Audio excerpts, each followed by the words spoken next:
नमस्कार सभी साथियों को। तो अपने पशु परिचर में ऑब्जेक्टिव क्वेश्चनों की श्रृंखला चल रही है। अभी साइंस में अपने 2 टॉपिक पूरे हो चुके हैं। आज अपने सामान्य विज्ञान का ही एक टॉपिक पढ़ेंगे, प्रकाश का अपवर्तन व उसके नियम। तो शुरुआत करते हैं सीधा क्वेश्चन से। और आपको पहले मैं बता दूं, अगर आपको इन क्वेश्चनों की पीडीएफ प्राप्त करनी है तो आप मेरे टेलीग्राम चैनल सारण एजुकेशन को ज़रूर ज्वाइन कर ले। और इन क्वेश्चनों का संकलन है वो आरबीएससी और एनसीईआरटी की किताबों से किया गया है। तो बहुत ही शानदार और बहुत ही महत्वपूर्ण क्वेश्चन है। तो आप इनका थ्योरिकल पार्ट पढ़ने के बाद इनकी प्रैक्टिस ज़रूर से कीजिए। तो शुरुआत करते हैं सीधा क्वेश्चन से। पहला क्वेश्चन है, दाढ़ी बनाने के लिए उपयोग में आने वाला दर्पण है। तो दाढ़ी बनाने के लिए अवतल दर्पण का उपयोग किया जाता है। ए इसका सही आंसर होगा। फिर अगला क्वेश्चन है, निम्नलिखित में से कौन सा पदार्थ लेंस के लिए प्रयुक्त नहीं किया जा सकता। जल, कांच, प्लास्टिक, मिट्टी। तो मिट्टी है वो लेंस के लिए प्रयुक्त नहीं किया जा सकता। तो डी इसका सही आंसर होगा। फिर अगला क्वेश्चन है, निर्गत किरण तथा अभिलंब के बीच के कोण को कहते हैं परावर्तन कोण। बी इसका सही आंसर होगा। फिर अगला क्वेश्चन है, किसी ठोस में बाहर की ओर उभरे 2 गोलीय पृष्ठ हो तो इसे क्या कहते हैं। तो इसे कहते हैं उत्तल लेंस। सी इसका सही आंसर होगा। फिर अगला क्वेश्चन है, किसी बिंब का अवतल दर्पण द्वारा बना प्रतिबिंब आभासी, सीधा तथा बिंब से बड़ा पाया गया। वस्तु की स्थिति कहाँ होनी चाहिए। तो वस्तु की स्थिति होनी चाहिए दर्पण के ध्रुव तथा फोकस के बीच। डी इसका सही आंसर होगा। फिर अगला क्वेश्चन है, सर्च लाइट परावर्तन सतह होता है अवतल।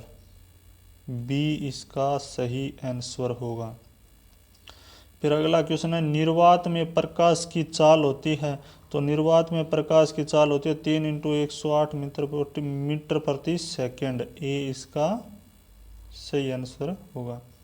फिर परावर्तन के नियम से निर्धारित होता है आपतन कोण बराबर परावर्तन कोण। ए इसका सही आंसर है। फिर अगला क्वेश्चन है, हजामत के लिए किस दर्पण का उपयोग किया जाता है। तो वही बात, हजामत दाढ़ी को ही हजामत बोलते हैं। तो इसके लिए कौन से लेंस का उपयोग किया जाता है, अवतल दर्पण का। ये इसका सही आंसर है। फिर अगला क्वेश्चन है, प्रकाश की किरणें गमन करती है सीधी रेखा में, टेढ़ी रेखा में, किसी भी दिशा में। तो प्रकाश की किरणें है वो सीधी रेखा में गमन करती है। ए इसका सही आंसर होगा। फिर है, लेंस में मुख्य फोकस की संख्या कितनी होती है, 2, 1 या 3। तो लेंस में मुख्य फोकस की संख्या होती है 2। ए इसका सही आंसर होगा। फिर अगला क्वेश्चन है, किसी माध्यम से अपवर्तनांक का मान होता है। तो इसका सही आंसर होगा ए। फिर अगला क्वेश्चन है, प्रकाश के अपवर्तन के कितने नियम है। तो प्रकाश के अपवर्तन के 2 नियम है। बी इसका सही आंसर होगा। फिर अगला क्वेश्चन है, वस्तु से छोटे और आभासी प्रतिबिंब इनमें से किस दर्पण में प्राप्त होता है। तो इसका सही आंसर होगा उत्तल दर्पण। डी इसका सही आंसर डी ही है। फिर है, उत्तल दर्पण में किस प्रकार का प्रतिबिंब बनता है। तो उत्तल दर्पण में बनता है आभासी प्रतिबिंब। बी इसका सही आंसर है। फिर अगला क्वेश्चन है, समतल दर्पण द्वारा क्या बनते हैं, आभासी प्रतिबिंब। ए इसका सही आंसर होगा। फिर अगला क्वेश्चन है, वस्तु से छोटा प्रतिबिंब बनता है। तो वस्तु से छोटा प्रतिबिंब बनता है अवतल दर्पण में, उत्तल दर्पण में, दोनों में। तो डी इसका सही आंसर होगा। फिर अगला क्वेश्चन है, प्रकाश क्या है। तो प्रकाश है आंखों को प्रभावित करने वाली ऊर्जा। बी इसका सही आंसर है।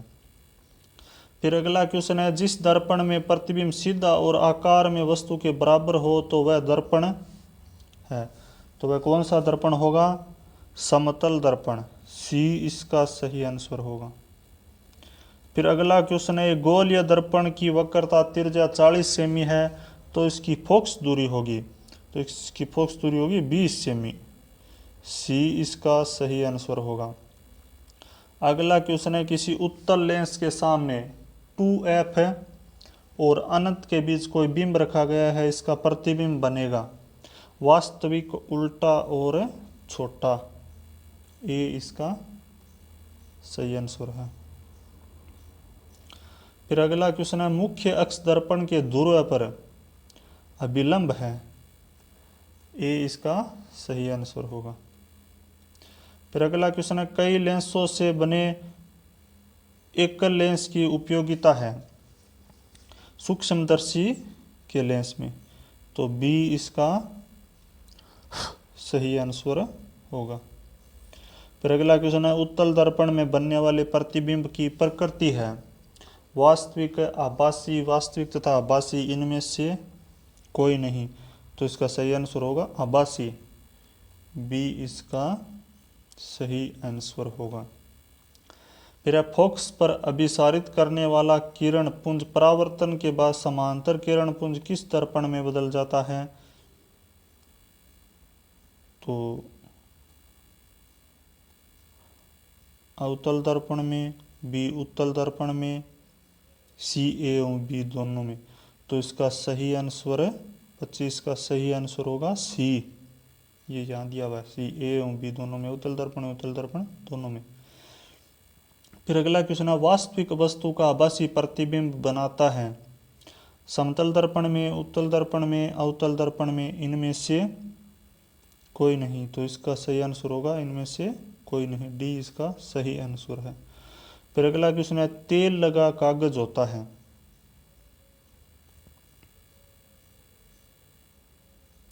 पारभाषक। सी इसका सही आंसर है। फिर अगला क्वेश्चन है, एक अवतल दर्पण में वस्तु की स्थिति ध्रुव और फोकस के बीच है तो इसका प्रतिबिंब काल्पनिक और बड़ा बनेगा। डी इसका सही आंसर है। फिर अगला क्वेश्चन है, डायोप्टर उस लेंस की क्षमता होती है जिसकी फोकस दूरी क्या है? 1 मीटर। डी इसका सही आंसर होगा। फिर अगला क्वेश्चन है, यदि आपतन कोण और परावर्तन कोण हो तो आई बराबर आर होगा। ए इसका सही आंसर है।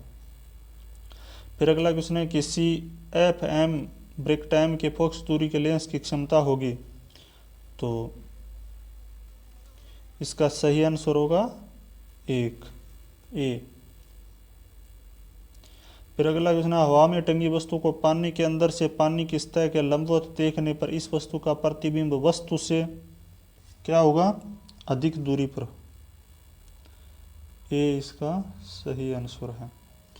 फिर अगला क्वेश्चन है, F बराबर R बटा 2 सत्य है तो इसका सही आंसर होगा इनमें से कोई नहीं। डी इसका सही आंसर है। फिर है, किसी बिंब का वास्तविक तथा समान साइज का प्रतिबिंब प्राप्त करने के लिए बिंब को उत्तल दर्पण के सामने रखना होगा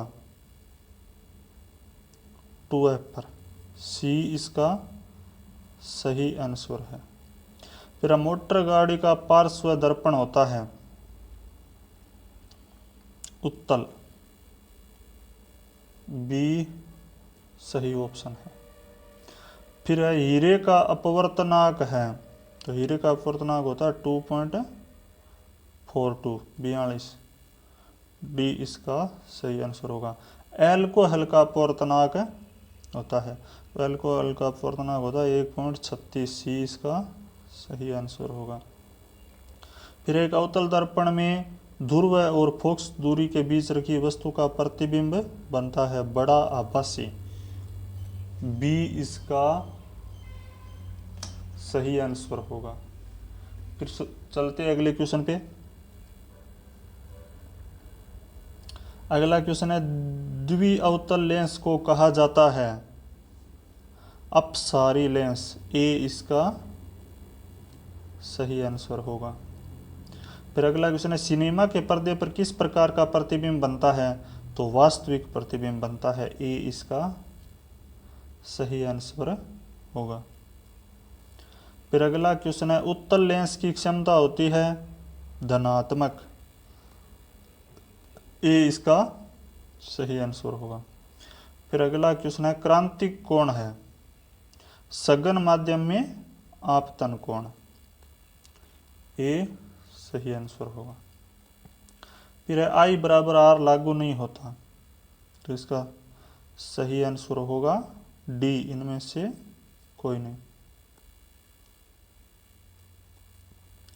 फिर अगला क्वेश्चन है, किसी गोलीय दर्पण तथा किसी पतले गोलीय लेंस दोनों की फोकस दूरियां 15 सेमी है। दर्पण तथा लेंस संभवतः है दोनों अवतल। ये इसका सही आंसर होगा। एक लेंस की क्षमता 5 डायोप्टर है, इसकी फोकस दूरी है 20 सेमी। बी इसका सही आंसर होगा। फिर अगला क्वेश्चन है, 2D क्षमता वाले लेंस की फोकस दूरी है, तो यह है 50 सेमी। ए इसका सही आंसर होगा। फिर चलते हैं अगले क्वेश्चन पे। अगला क्वेश्चन है, लेंस की क्षमता का एसआई मात्रक होता है, तो इसका सही आंसर है डायोप्टर, सी।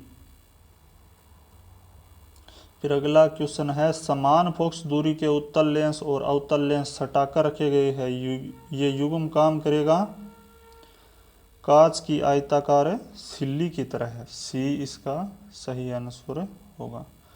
फिर अगला क्वेश्चन है, उत्तल लेंस द्वारा जब काल्पनिक प्रतिबिंब बनता है, जब बिंब रहती है फोकस दूरी पर, अनंत पर, फोकसांतर पर, इनमें से कोई नहीं, तो ये रहता है फोकसांतर पर। सी इसका सही आंसर होगा। फिर अगला क्वेश्चन है, उत्तल लेंस में जब बिंब फोकस एवं लेंस के बीच रखी जाती है तब प्रतिबिंब बनता है काल्पनिक और सीधा। ए इसका सही आंसर होगा। फिर अगला क्वेश्चन है, जब कोई वस्तु अनंत पर रहता है तो उत्तल लेंस द्वारा उसका प्रतिबिंब बनता है फोकस पर।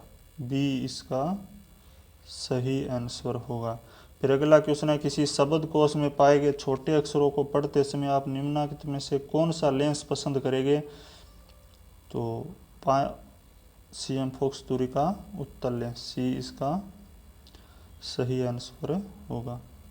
फिर अगला क्वेश्चन है, मोटे लेंस की फोकस दूरी पतले लेंस की तुलना में क्या है? कम होती है। ए इसका सही आंसर होगा। फिर अगला क्वेश्चन है, एक उत्तल लेंस की फोकस दूरी 20 सेमी है, लेंस की क्षमता होगी, तो लेंस की क्षमता होगी +5 डायोप्टर। सी इसका सही आंसर होगा। फिर अगला और लास्ट क्वेश्चन है, किसी लेंस के प्रकाशीय केंद्र से होकर गुजरने वाली किरणों के पथ में अपवर्तन के बाद क्या नहीं होता? विचलन नहीं होता है। ये इसका सही आंसर है। तो साथ ही इस प्रकार से आपको मैंने 10 से 15 मिनट के अंदर 55 अति महत्वपूर्ण क्वेश्चन है जो सामान्य विज्ञान के आपके प्रकाश का अपवर्तन नामक टॉपिक से करवाई है। ये क्वेश्चन आरबीएससी और एनसीईआरटी की किताबों से लिए गए हैं, तो बहुत ही शानदार और महत्वपूर्ण क्वेश्चन है। आप इनकी प्रैक्टिस इनका जो पहले मैंने आपको चैप्टर बताया था उनका थ्योरिकल पार्ट पढ़ने के बाद ज़रूर करें। और अंत में वीडियो अच्छा लगा हो तो वीडियो को लाइक शेयर एंड कमेंट जरूर करें और अंत में चैनल को भी सब्सक्राइब कर ले। धन्यवाद।